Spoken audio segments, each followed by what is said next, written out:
Welcome to சிவிக்குட்டி channel. இன்றைக்கி முள்ளங்கி சாம்பார் எப்படி செய்கிறதுன்னு பார்க்கலாம் வாங்க. இந்த சேனலை இப்போ தான் முதன்முறையாக பார்க்குறீங்கன்னா லைக் பண்ணுங்கள், ஷேர் பண்ணுங்கள், கமெண்ட் பண்ணுங்கள், முக்கியமாக சப்ஸ்கிரைப் பண்ணுங்கள். வாங்க வீடியோக்குள்ளே போகலாம். நான் ஒரு கடாயில் ஒரு ஸ்பூன் ஆயில் சேர்த்துருக்கேன். அதில் ஒரு பெரிய முள்ளங்கி ஒன்று பொடி ஸ்லைஸாக கட் பண்ணி சேர்த்துருக்கேன்.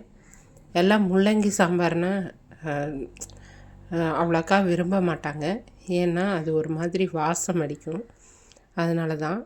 ஆனால் முள்ளங்கியை நல்லா வதக்கிட்டு சாம்பாரில் சேர்த்தோம்னா ரொம்பவே டேஸ்ட்டாக இருக்கும். அதே மாதிரி உடம்புக்கு ரொம்ப நல்லது. உடம்பில் இருக்கிற கெட்ட கொழுப்புகளை எல்லாம் வெளியேற்றிடும். இப்போது இந்த முள்ளங்கியை நல்லா வதக்கி தனியாக எடுத்து வச்சுக்கலாம். இப்போ இன்னொரு வாணலியில் ஒரு 3 ஸ்பூன் ஆயில் சேர்த்துக்கலாம். சேர்த்துட்டு 1 ஸ்பூன் கடுகு சேர்த்துக்கலாம். இப்போ இது கூட சின்ன வெங்காயம் நல்லா பொடியாக நறுக்கி சேர்த்துக்கலாம். அது கூட நான் கொஞ்சம் பெரிய வெங்காயமும் சேர்த்துருக்கேன். இப்போ ஒரு கொத்து கருவேப்பிலை சேர்த்து வதக்கிக்கலாம். 2 பச்சை மிளகாய் சேர்த்துக்கலாம்.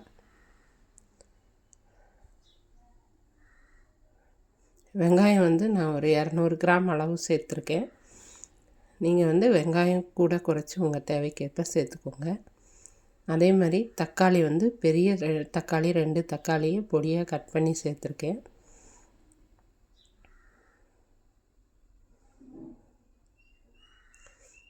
இப்போ வெங்காயம் தக்காளி எல்லாம் நல்லா வதங்கி வரட்டும்.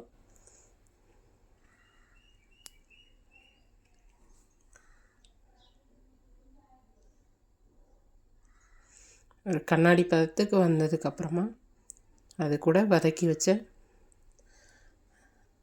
இந்த முள்ளங்கியும் சேர்த்துக்கலாம்.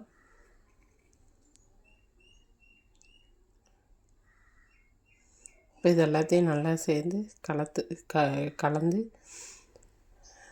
விட்டுக்கலாம். இப்போது இந்த காய் வேகிற அளவுக்கு எவ்வளோ உப்பு தேவையோ அதை மட்டும் சேர்த்துக்கலாம். அது கூட ஒரு 3 ஸ்பூன் சாம்பார் தூள் சேர்த்துக்கலாம். இது எல்லாத்தையும் நல்லா கலந்து விட்டுக்கலாம்.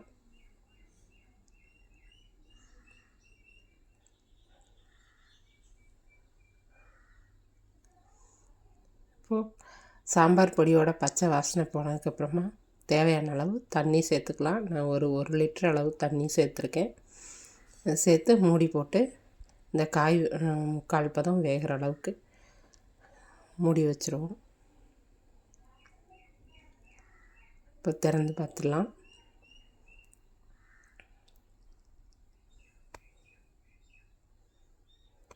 காய் வெந்துருச்சான்னு செக் பண்ணி பார்த்துக்கலாம்.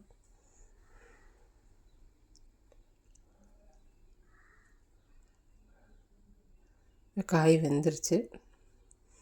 இப்போ நான் ஒரு 200 கிராம் துவரம் பருப்பு நல்லா குழைய வேக வச்சுருக்கேன். அதை இந்த சாம்பாரில் சேர்த்துக்கலாம்.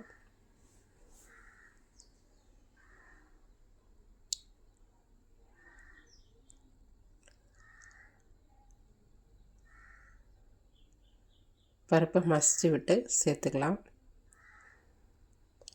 இப்போது கொஞ்சமாக தண்ணி சேர்த்து அதையும் இந்த சாம்பாரில் சேர்த்துக்கலாம். இப்போ நல்லா கலந்து விட்டுக்கலாம்.